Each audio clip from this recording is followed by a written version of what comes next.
Shalom, selamat pagi jemaat yang dikasih Tuhan. Hari ini kita akan merenungkan kebenaran firman Tuhan yang akan meneguhkan, menegur, ataupun menuntun kita untuk melihat selama ini kita hidup dipimpin roh atau hawa nafsu kedagingan kita.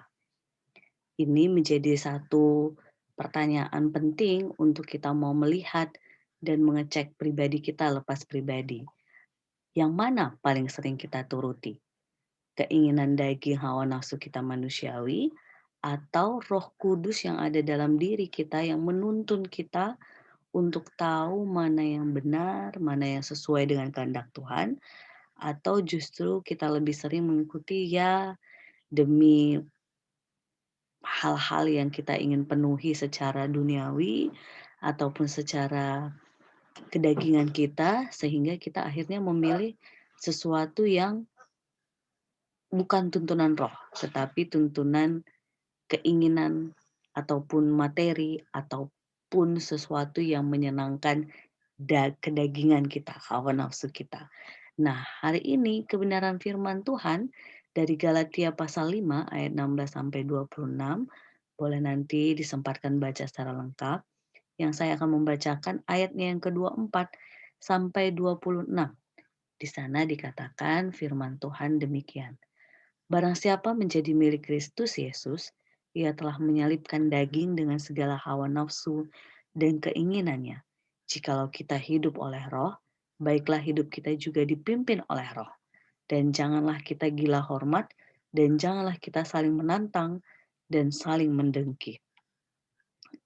Saat itu, ketika jemaat Galatia memilih hidup dalam Kristus, mereka harus bersedia meninggalkan hawa nafsu kedagingan. Mereka mesti bersedia hidup dipimpin oleh Roh Kudus. Mereka tidak bisa memilih untuk tetap percaya kepada Kristus, tetapi hidup berkubang dalam dosa. Pilihan mereka hanya dua, yaitu hidup dalam kedagingan dan menuai kebinasaan, atau hidup dipimpin oleh Roh Kudus serta menghasilkan buah roh dalam hidupnya. Dalam hal ini, Paulus mendorong jemaat Galatia agar hidup dipimpin oleh roh supaya mendapat bagian dalam kerajaan Allah. Firman ini pun meneguhkan kita jemaat yang dikasih Tuhan bahwa hidup yang dipimpin oleh roh, maka firman-Nya akan memenuhi pikiran kita. Tindakan kita tidak dikendalikan oleh hawa nafsu, tetapi didorong oleh kasih Kristus semata.